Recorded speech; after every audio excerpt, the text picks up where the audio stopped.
아멘. 감사합니다. 하나님께서 오늘 우리에게 주시는 말씀은 디모데전서 2장 1절부터 6절까지의 말씀을 함께 보시겠습니다. 디모데전서 2장 1절부터 6절입니다. 저와 여러분이 한 절씩 교독하고 마지막 절 합독하겠습니다. 제가 먼저 읽습니다. 그러므로 내가 첫째로 권하노니 모든 사람을 위하여 간구와 기도와 도고와 감사를 하되 우리가 모든 주위에 있는 모든 사람을 위하여 하라. 이는 우리가 모든 경건과 단정함으로 부유하고 평안한 생활을 하려함이라. 이것이 우리 구주 하나님 앞에 선하고 받으실 만한 것이니 하나님은 모든 사람이 구원을 얻으며 진리를 아는 데 이르기를 원하시느니라. 하나님은 한 분이시요 또 하나님과 사람 사이의 중보자도 한 분이시니 곧 사람이신 그리스도 예수라. 그가 모든 사람을 위하여 자기를 대속물로 주셨으니 기약이 이르러 주신 증거니라. 아멘. 할렐루야. 주님의 이름을 찬양합니다. 오늘도 우리가 이 자리에서 예배를 드릴 수 있게 된 것에 참 감사와 영광을 하나님께 올려드립니다. 요즘은 그냥 일상적으로 살아간다는 것이 얼마나 은혜인지를 다시 좀 생각할 수 있게 하는 시기인 것 같습니다. 그냥 너무나 평범하게 주일날 이렇게 나와서 예배 드리는 것이 얼마나 감사한 것인지, 또 너무나 평범하게 쇼핑을 하고 또 장을 보고 사람을 만나고 교제를 한다는 것이 얼마나 감사한 일인지 요즘 좀 많이 느끼고 생각하게 합니다.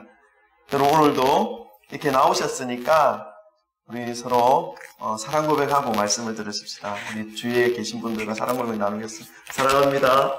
축복합니다. 잘 오셨습니다. 네, 할렐루야. 개척교회고 성도님들이 많이 없는데 코로나로 인해서 더 없으신 것 같아요. 그래도 하나님께 우리가 예배드리는 자리니까 사람이 있거나 없거나 주님 앞에 간절한 마음으로, 진실된 마음으로 예배 가운데 나가시기를 소망합니다. 이 코로나19의 영향으로 교회마다 지금 예배를 잠시 중단하고 있거나 또 인터넷 예배로 대체하는 그런 현실을 좀 바라보게 됩니다. 마음이 좀 착잡해지기도 하고요. 뭐라 표현할까 하는, 표현할 수 없는 그런 안타까움이 느껴지기도 합니다. 이러한 상황 속에서도 성전교회를 통해서 예배를 드릴 수 있는 것이 감사가 되고, 또 매주일 이렇게 무사히 예배를 드릴 수 있다는 것에 새삼 감격으로 다가오는 주일입니다.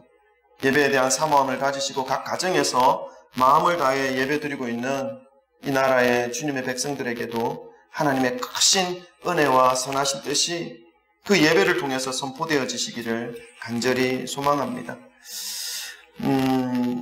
성전교회가 이렇게 주일날 아무 거리낌 없이 예배를 드릴 수 있는 것은 성도님들이 많이 있지 않아서 사회적 거리인 2m보다 더 큰 거리의 간격으로 떨어져서 이렇게 예배를 드릴 수 있는 것이죠. 그래도 주님께서 세우신 이 예배당에 와서 이렇게 예배 드린다는 것이 참 감사하다라는 고백을 드릴 수밖에 없을 것 같습니다. 저와 여러분이 살아가는 이 세상의 이 모습 속에서 예배를 잃어버리지 않고 끝까지 예배를 붙잡으시기를 주님의 이름으로 축원합니다. 여러분, 이 세상에서 이제 살아가다 보면 들리는 말들이 너무너무 많은 것 같아요. 정말 어떤 말들을 붙잡고 살아가야 할 것인지, 어떤 말에 나의 신뢰를 두어야 할 것인지 요즘은 참 그게 구분이 잘 안 된다라는 것을 느끼게 됩니다. 어릴 적에 이제 청년의 때에는 하나님의 은혜를 받아서 하나님에 대한 믿음과 신뢰가 이제 생기기 시작했을 때는 말씀만 붙잡았어요. 말씀이 얼마나 달고 맛있었던지 그 말씀을 따라서 살아가는 것만 하면 뭐 다른 것은 별로 생각할 거 없었는데, 요즘은요, 제가 이제 나이가 좀 많이 들진 않았지만 나이를 먹어서 그런지, 아니면 주위에 많은 사람들이 주위에 있어서 그런지, 이 개척교회를 시작해서 그런지 주위로부터 많은 분들이 말씀해 주시는 분들이 많아요. 어떤 말씀들을 하냐 하면 목사님은 어느 쪽에 서 계신 분입니까? 이렇게 의도적으로 질문하시는 분들이 좀 많아요, 생각보다. 그러니까 우리 흔히 지금 사회적으로 문제가 되어지고 있는 오른쪽인지 왼쪽인지 좌파인지 우파인지 이렇게 이제 질문하시는 분들이 많습니다.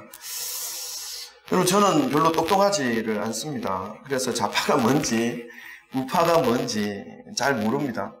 그래서 저를 너무 높게 평가해 주시는 거 아닌가 하는 그런 마음들이 좀 들기도 한데, 우파가 뭐 소위 우파라고 하시는 분들이 정권을 잡든 좌파라고 하시는 분들이 정권을 잡든 저는 그게 별로 흔들리지 않습니다. 그냥 제가 아는 것은 뭐냐면, 이 민족, 이 나라가 하나님이 세우신 이 교회들로 인해서 말씀 위에 세워지기를 위해서 기도하고 있습니다. 그리고 정의롭고 정직한 나라가 되기를 위해서 하나님이 이 땅에 대한민국을 세우신 그 목적과 뜻에 맞게 이 나라가 발전해 나가기를 위해서 기도할 뿐입니다. 오늘 여러분, 오늘 말씀을 통해서 우리가 좀 여러 가지 많은 이 세상에 들리는 말들 가운데 우리 믿는 자로서 어떻게 믿음을 세워가야 할 것인지에 대해서 좀 말씀을 나누고자 하는 마음이 있습니다. 하나님의 은혜와 성령께서 깨닫게 해주시는 그러한 은혜가 임하시기를 주님의 이름으로 축원합니다. 오늘 말씀은요, 목회의 사명을 거의 마무리하고 있는 한 늙은 주님의 종이 이제 목회 현장에서 달려갈 길을 많이 남겨놓고 있는 이 젊은 종에게 자신의 목회의 경험과 믿음의 삶을 나누어 주고 있는, 전해주고 있는 그런 내용의 서신입니다. 잘 알고 있지요. 이 늙은 종은 사도 바울이고 이 젊은 종은 그의 사랑하는 영적 아들과 같은 영적 아들 디모데입니다. 오늘은 이 사도 바울이 디모데에게 전수해주고 있는 이 신앙의 모습, 이 목회의 모습들을 함께 살펴보기를 원합니다. 그래서 오늘날과 같은 너무나 복잡하고 무엇을 붙잡아야지 좋을지를 구분조차 하지 못하는 이 혼돈스러운 현실 속에서 하나님이 기뻐하시는 믿음의 모습을 함께 말씀 속에서 발견하시고 깨달으시고 그 말씀을 붙잡고 순종까지 이어지시며 이 믿음의 길을 하나님이 정말 기뻐하시는 그런 믿음의 삶으로 살아가기를 간절히 소망하는 마음으로 말씀을 전하고자 합니다. 성령께서 깨닫게 하시는 은혜가 여러분 한 분 한 분의 그 심령 가운데 임하시기를 축원합니다. 그럼 첫 번째로 우리가 이 복잡한 세상에서 붙잡아야 할 믿음의 모습, 신앙의 모습은요, 기도의 생활입니다. 우리 2절 말씀, 2장 1절 말씀을 함께 읽겠습니다. 오늘 본문 말씀 디모데전서 2장 1절 말씀을 우리 다 같이 함께 읽겠습니다. 시작. 그러므로 내가 첫째로 권하노니 모든 사람을 위하여 간구와 기도와 도고와 감사를 하되. 여러분, 방금 읽으신 이 1절 말씀은요, 그러므로 라는 말씀으로 시작됩니다. 이 말씀은 앞에 어떤 부분을 정리하는 의미가 있다는 것이죠. 그러니까 사도 바울이 지금 디모데에게 첫 번째로 권면하는 내용으로 간구와 기도와 도고와 감사를 하라고 하는 이유가 앞부분에 지금 설명되어져 있다라는 것을 알 수 있습니다. 본문 앞부분을 우리가 한번 좀 읽어보기를 원하는데요. 나중에 한번 읽어보십시오. 읽어보면 앞부분에 이 바울이 디모데에게 무슨 말씀을 하고 있냐면 믿음의 선한 싸움을 싸워라 라고 말씀하고 있습니다. 그리고 믿음과 착한 양심을 가지고 이 목회를 해나가라 라고 하는 말씀이 1장 끝부분에 설명되어져 있습니다. 여러분, 그렇기 때문에 오늘 이 2장 1절 말씀 그러므로 라고 하는 이 말씀이 받는 것은요, 이 믿음의 선한 싸움을 하기 위해서, 그리고 믿음과 선한 양심으로 이 목회를 하기 위해서 필요한 것이 무엇인가 라고 하는 것을 결론적으로 기도에 포커스를 맞추어서 이 바울은 디모데에게 설명하고 있다는 것입니다. 디모데에게 간구하고 기도하고 도구하고 감사하라고 한 이유가 그 부분에서 파악되고 있다는 것이지요. 하나님의 말씀을 붙잡고 선한 싸움을 하는 것, 하나님의 말씀에 순종하며 살아가는 것, 믿음과 착한 양심을 가지고 살아가기 위해서 이 기도가 필요하다라고 말씀하고 있습니다. 여러분, 이 삶이 무엇입니까? 하나님의 말씀을 붙잡고 사는 것, 선한 싸움을 하면서 살아가는 것, 하나님의 말씀에 순종하며 믿음과 선한 양심을, 착한 양심을 가지고 살아가는 이 삶의 모습이 무엇입니까? 이것이 신앙생활입니다. 이 신앙생활을 하기 위해서 필요한 것이 첫 번째로 기도라는 것이죠. 근데 오늘 바울은 디모데에게 이 기도의 삶을 하는데 간구와 기도와 도구와 감사, 이거는 기도의 여러 가지 형태의 모습을 말씀하고 있습니다. 하나의 말로 기도라는 것입니다. 모양은 조금 다르지만 이 기도를 하는데 어떤 대상을 두고 기도할 것을 부연 설명하고 있습니다. 우리 2절 말씀을 함께 읽어보겠습니다. 2절입니다. 다 같이 함께 읽겠습니다. 시작. 임금들과 높은 지위에 있는 모든 사람을 위하여 하라. 이는 우리가 모든 경건과 단정함으로 고요하고 평안한 생활을 하려 함이라. 아멘. 바울은 디모데에게 모든 사람을 위하여 기도할 것을 말씀하면서 특별히 임금과 높은 지위에 있는 모든 사람을 위해서 기도하라라고 권면하고 있습니다. 또 우리가 바울이 지금 디모데에게 편지 쓰는 이 상황을, 이 시대의 환경, 사회적 분위기를 우리가 조금 연구를 해본다면, 연구까지 아니더라도 조금 살펴본다면, 여기에 있는 이 임금들과 높은 지위에 있는 사람들은요, 그 당시에 권력자들을 의미할 것입니다. 로마 황제를 중심으로 해서 각 지역을 다스리고 있는 분봉왕들 뿐만 아니라 그 자리에서 사회적 위치를, 높은 자리를 차지하고 있는 그 권력자들을, 지배 계층들을 의미하는 것이라는 것을 우리는 알 수 있습니다. 그렇게 본다면 이 로마의 황제와 그 옆에 있는 많은 권력자들의 모습이 어땠는지 우리는 금방 알 수 있는 것이지요. 로마 황제는 어떤 사람이었습니까? 자신을 숭배하도록 강요했던 사람입니다. 그 자신을 숭배하도록 강요했던 그 명령을 지키지 않고 불순종한 사람들에게 어떻게 하죠? 무자비하게 처형해버리는 그런 폭군이었습니다. 악한 임금이었다는 것을 우리는 알고 있습니다. 그래서 당시에 많은 사람들이 이 로마 황제를 보고 사단의 세력이라고까지 생각하는 사람들이 있었습니다. 그럼에도 불구하고 바울은 지금 믿음의 선한 싸움과 그리고 선한 양심을 가지고 살아가기 위해서 먼저 건면한 것을 이들을 위해서 기도와 간구와 중보와 도고가 중보이지요. 중보와 감사로 하나님께 기도할 것을 건면하고 있는 것입니다. 그럼 우리는 믿음의 삶을 살아갈 때 특별히 사회 속에서 우리가 믿는 이 믿음으로 인해서 핍박받거나 불합리한 사회적 구조와 제도 속에서 손해를 보며 살아가게 될 때에 많은 갈등을 하게 됩니다. 세상으로 뛰어나가서 세상의 제도와 세상을 향해서 목소리를 높이고 싶은 마음이 강하게 될 때가 있습니다. 그렇게 하는 것이 또 옳은 모습이고 많은 사람들 앞에서 정의로운 모습으로 비춰질 수가 있습니다. 그렇게 하지 못하면 어떻게 되죠? 비굴한 사람이고 용기 없는 사람으로 여겨질 때가 있습니다. 그리고 또 실제로 그렇게 하시는 분들이 많습니다. 그러나 여러분 기억하시기 바랍니다. 성경 어디에도 그렇게 하라라고 말씀하시는 부분은 없습니다. 오히려 예수님께서 세상으로 보내어지는 제자들을 향해서 이런 말씀을 하십니다. 세상에 가서 싸워라. 세상에 가서 그들을 짓밟고 일어서라. 이런 말씀을 하는 것이 아니라요. 내가 너희를 세상에 보내는 것이 이리 가운데 양을 보내는 것 같은 마음이다 라고 말씀합니다. 여러분 세상에서 우리는요 이리가 아니에요. 양입니다.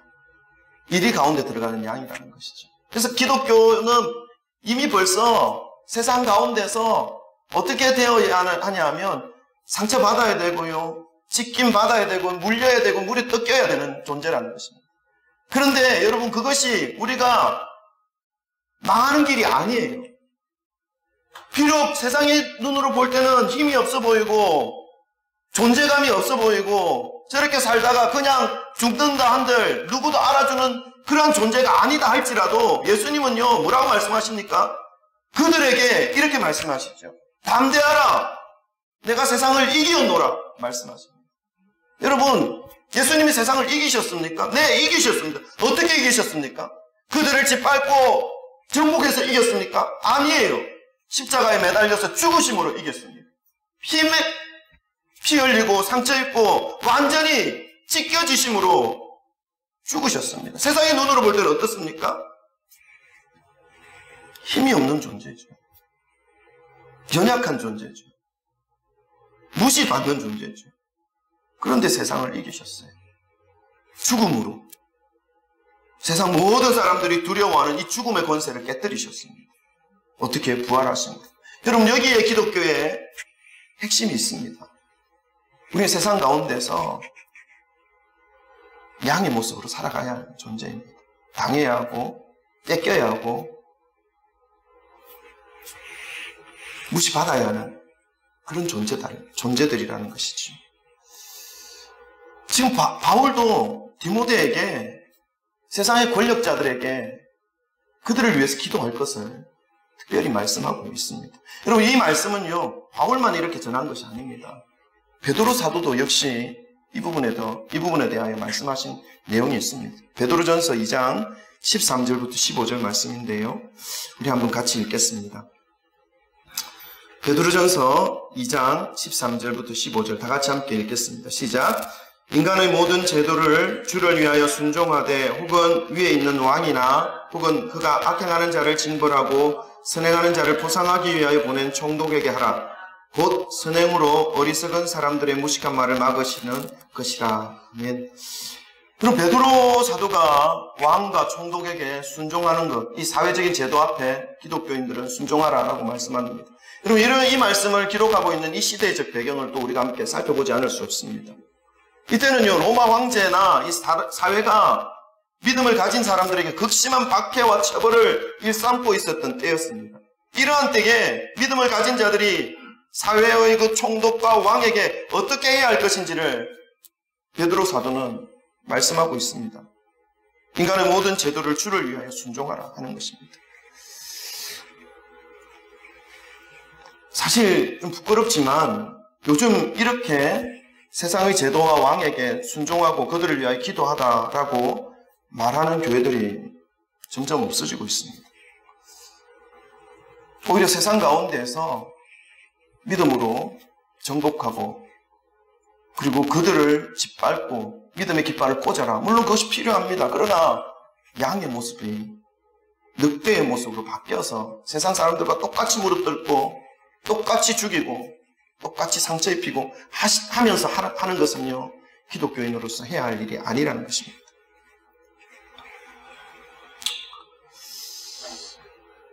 근데 그렇게 설교하시는 목사님들이 능력이 있고 그렇게 하지 마십시오. 믿음으로 기도하시면서 살아가십시오. 이렇게 하는 목사님들은 별로 능력이 없는 목사님으로 또 성도님들이 이해하시는 경향이 참 많이 있습니다.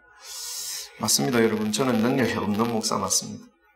그래서 말씀만 붙잡고 살아갈 수밖에 없는 종에 불과하지요. 그러나 여러분, 하나님의 말씀만 붙잡고 주님의 말씀을 바르게 전하시는 주님의 종들이 보이지 않는 곳에 아직 많이 있다는 것을 저는 잘 알고 있습니다.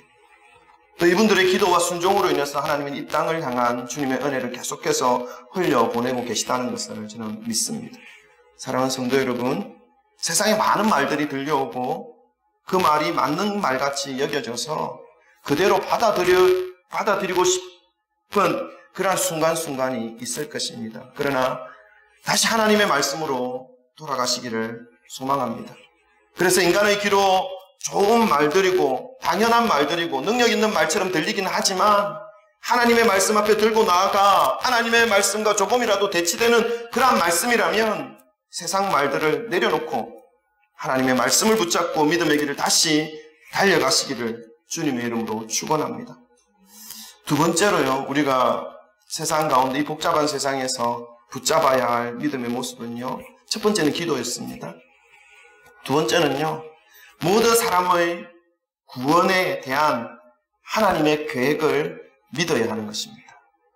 모든 사람의 구원에 대한 하나님의 계획을 믿는 것이 필요합니다. 4절 말씀 우리 한번 같이 읽겠습니다. 4절입니다. 다 같이 읽습니다. 시작. 하나님은 모든 사람이 구원을 받으며 진리를 아는 데에 이르기를 원하시느니라. 아멘. 여러분, 세상에는 정말로 다양한 사람들이 많이 있습니다. 믿는다고 말하는 사람들 중에서도 너무나 다양하지요. 하나님은 우리를 똑같은 모양과 생각을 가진 존재로 만들어 놓지 않았습니다. 그런데 모두가 다 하나님의 형상을 가진 존재로 만들어 놓으셨어요. 다양하지만 그 속에 성부, 성자, 성령의 하나님의 형상이 고스란히 존재하고 있는 모습으로 하나님은 우리를 창조해 주셨다라고 성경은 우리에게 말씀하고 있습니다. 우리가 이러한 하나님의 창조 섭리를 이해한다면 우리의 생각에 동조해 주지 않는 사람들에 대하여 포용해야 할 이유가 충분히 있습니다. 그리고 기다려주고 그들을 위하여 정죄하는 말을 하지 말아야 하는 이유가 충분히 있다는 것이지요. 그들이 성경 말씀과 다른 가치를 붙잡고 살아가는 사람이다 할지라도 그렇게 해야 된다는 것입니다. 길지 않은 목회를 하면서 만났던 많은 사람들 중에는 정말로 어떻게 이렇게 하나님의 말씀을 오해해서 바르게 받아들이지 않을 수 있을까 하는 그런 마음이 들 정도로 생각이 다른 분들을 참 많이 보아왔습니다.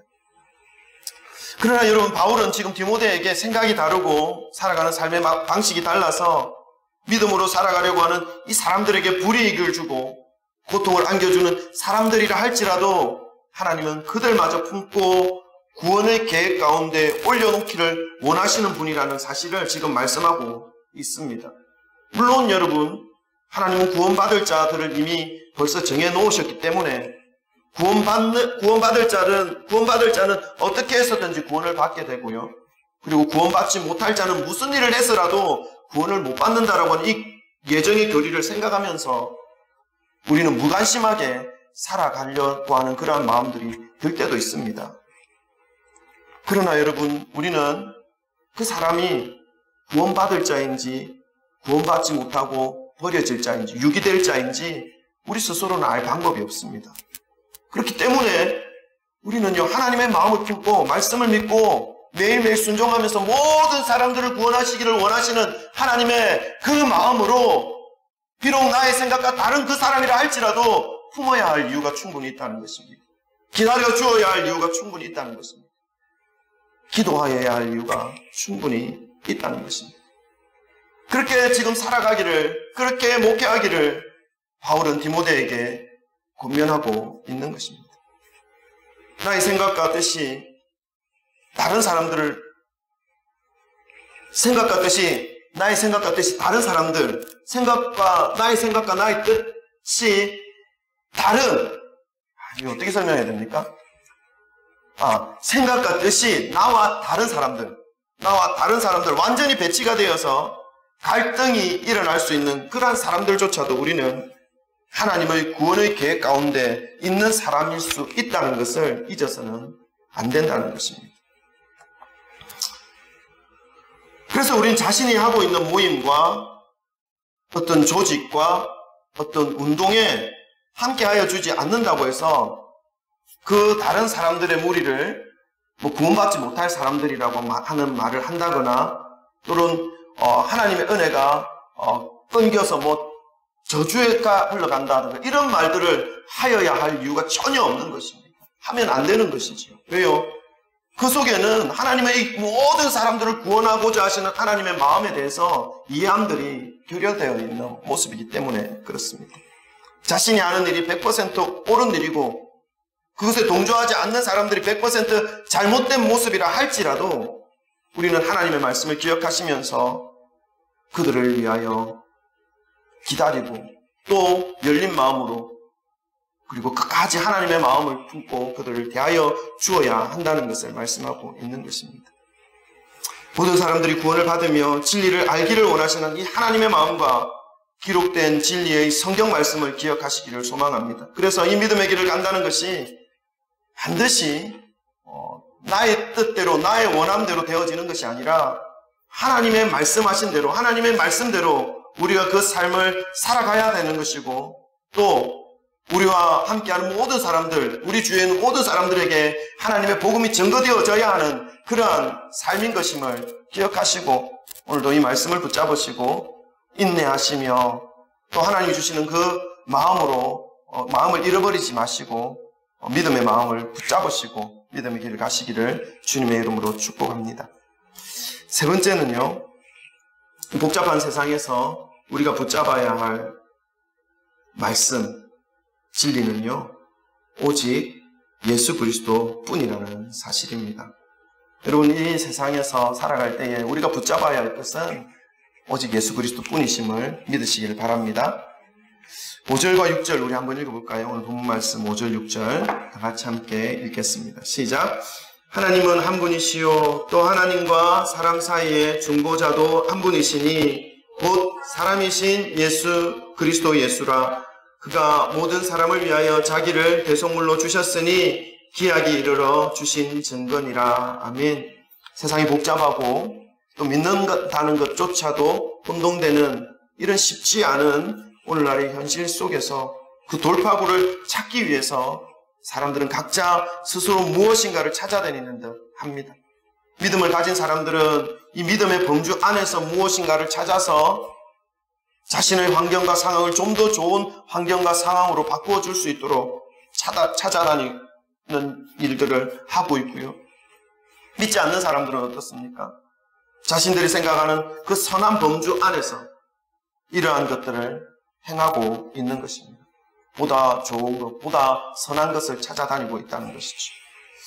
우리는 이러한 시대에 보편적 가치를 찾아서 믿는 자나 믿지 않는 자나 동일하게 좋다라고 여기는 어떠한 한 가치를 찾아서 나아가는 모습을 볼 수 있습니다. 그 한 가치가 대안이 될 수 있는 것이 무엇이겠습니까?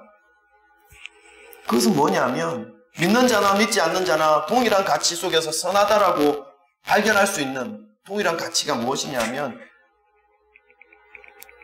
대부분 재물이 될 가능성이 많습니다. 물질이 될 가능성이 많습니다. 그리고 권력이 될 수 있습니다.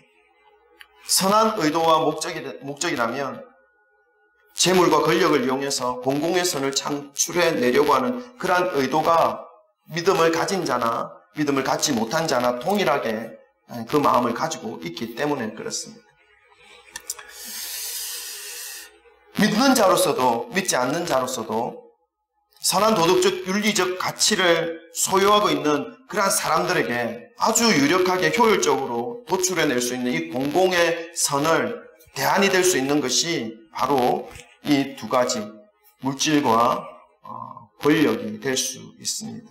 그런데 여러분, 이 물질과 이 권력은 믿음이 있는 자나 믿음이 없는 자나 자신이 원하는 좀 더 높은 차원의 어떤 수준의 삶을 이루는 데에 대안이 될 수 없습니다. 왜냐하면 이 두 가지는요, 믿는 자나 믿지 않는 자나 할 것 없이 인간의 죄성인 이 본능을 가장 강하게 자극할 수 있는 것이기 때문에 죄악으로 치달을 수 있을 가능성이 아주 높다는 것입니다. 선한 의도와 그 가치의 목적이 아무리 강하게 존재하고 있다 할지라도 재물과 권력은 인간의 그 본질적 가치를 그리고 더 정의롭게 가치롭게 만들지 못한다는 것을 우리는 무엇을 통해 알 수 있습니까? 그것은 역사를 통해서 알 수 있습니다. 믿음이 있는 자나 믿음이 없는 자나 할 것 없이 역사는 분명하게 말씀해주고 있습니다. 무엇을 말씀하고 있습니까? 이 권력과 물질 앞에서 인간이 얼마나 나약하게 쓰러져 내려갔는지 하는 것을 말이죠. 역사는 계속해서 되풀이되고 있습니다. 이 되풀이되는 역사를 끊어버리지 않으면 인간은 소망이 없습니다. 여러분 모두들 다 잘 알고 있습니다. 중세 교회들이 부패하고 타락한 이유가 무엇인지를. 그것이 무엇이었습니까? 물질과 권력이었습니다. 물질이 중세 교회에 쌓이기 시작하니까 부패하기 시작한 거죠. 그리고 권력에 대한 그 집착과 그 자극, 본능의 자극으로 인해서 이 중세 교회가 겸손함을 잃어버린 것입니다. 복음을 잃어버린 것입니다. 복음이 있어야 할 그 자리에 무엇을 올려놓았습니까? 물질과 쾌락과 권력을 올려놓은 것이죠. 그래서 망한 것입니다. 뿐만 아닙니다. 절대로 망할 것 같지 않았던 로마 제국이 어떻게 해서 무너졌습니까? 감당할 수 없었던 그 물질로 인해서 계속해서 쾌락에서 벗어나오지 못하는 그 죄악된 나약함 때문에 로마는 사라지게 된 것이죠. 우리나라의 역사 속에서도 이러한 것을 쉽게 찾아볼 수 있습니다.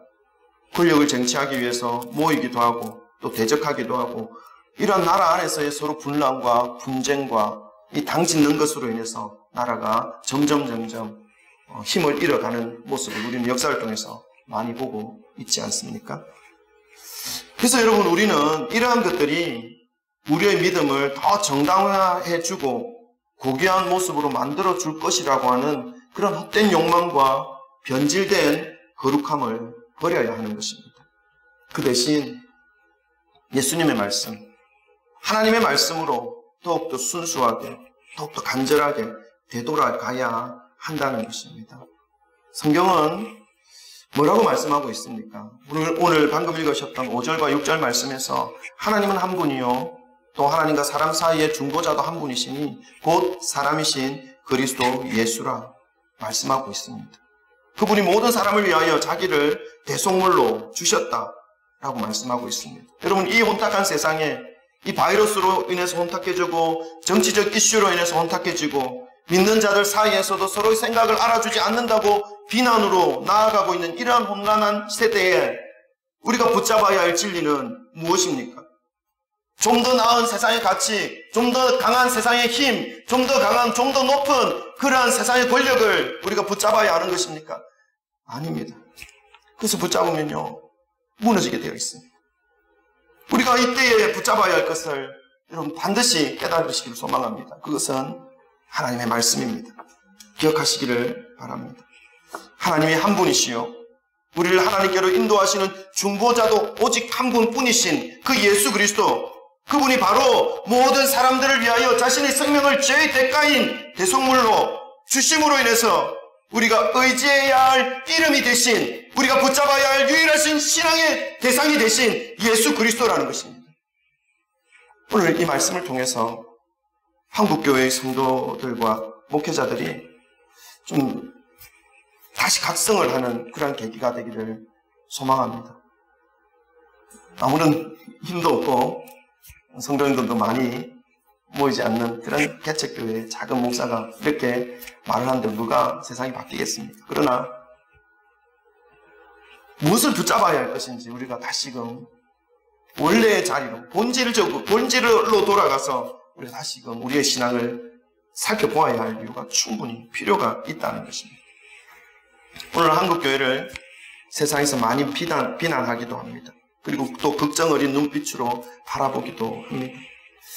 저도 역시 목회자로서 부끄럽기도 하고 죄송스러운 마음이 한편에 있습니다. 여러분, 목회자를 맹종하지 마시기를 바랍니다. 부탁드립니다. 하나님의 말씀을 맹종하시기를 바랍니다. 목회자가 전하는 이 말씀이 성경 말씀에 나와 있는 말씀인가, 성경 말씀에 기록되어져 있는 말씀인가를 구분해 내실 수 있는 영적인 통찰력이 있으시기를 주님의 이름으로 축복합니다. 왜냐하면요, 목회자도 생각이 바르지 않을 수 있습니다. 아직 서툴러서 잘못된 판단을 내릴 수도 있습니다. 그러나 하나님의 말씀은 정확무엉한 진리의 말씀입니다. 1000년이 지나도 2000년이 지나도 우리는 이 땅에서 살다가 우리는 사라지고 우리의 다음 세대 몇 세대가 지나간다 할지라도 하나님의 말씀은 변함없이 정확무호한 이 말씀으로 여전히 세상 가운데 바른 가치로 세워져 있을 것이기 때문에 그렇습니다. 21세기를 살아가고 있는 저와 여러분과 같은 이 세상의 모든 주님의 백성들이 한 개인에게 인생을 맡겨서 참된 진리를 발견하지 못하는 이상한 신앙생활을 하는 것을 이제 멈추시기를 부탁드립니다.